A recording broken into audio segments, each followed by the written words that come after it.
کہ سب سے پہلے جس وقت آپ شروع کریں اس وظیفے کو تو 2 رکعت نماز نفل حاجات پڑھیں.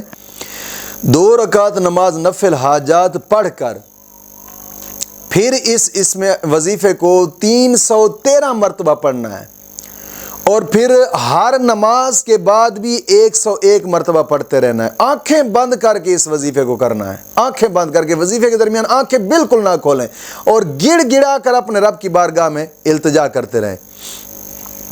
اور ہر نماز کے بعد 101 مرتبہ، اور پہلے دن جب نفل پڑھیں گے اس دن نفل کے بعد 313 مرتبہ اس وظیفے کو کرنا ہے. اور پھر چلتے پھرتے اٹھتے بیٹھتے بھی پڑھتے رہیں، یعنی 3 دن لگاتار اس وظیفے کو کرتے رہنا ہے. 3 دن لگاتار. انشاءاللہ العزیز، انشاءاللہ العزیز مجھے پختہ امید ہے تیسرا دن نہیں گزرے گا اس سے پہلے آپ کا رشتہ ہوگا انشاءاللہ العزیز. اور وہ وظیفہ کیا ہے؟ آیت کریمہ کا لا الہ الا انت سبحانک انی کنت من الظالمین. لا الہ الا انت سبحانک انی کنت من الظالمین. لا الہ الا انت سبحانک انی کنت من الظالمین.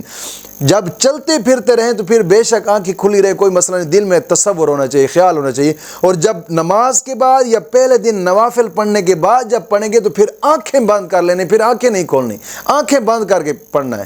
انشاءاللہ العزیز، انشاءاللہ العزیز 3 دن کے اندر آپ اس کا کرشمہ دیکھ لیں گے انشاءاللہ.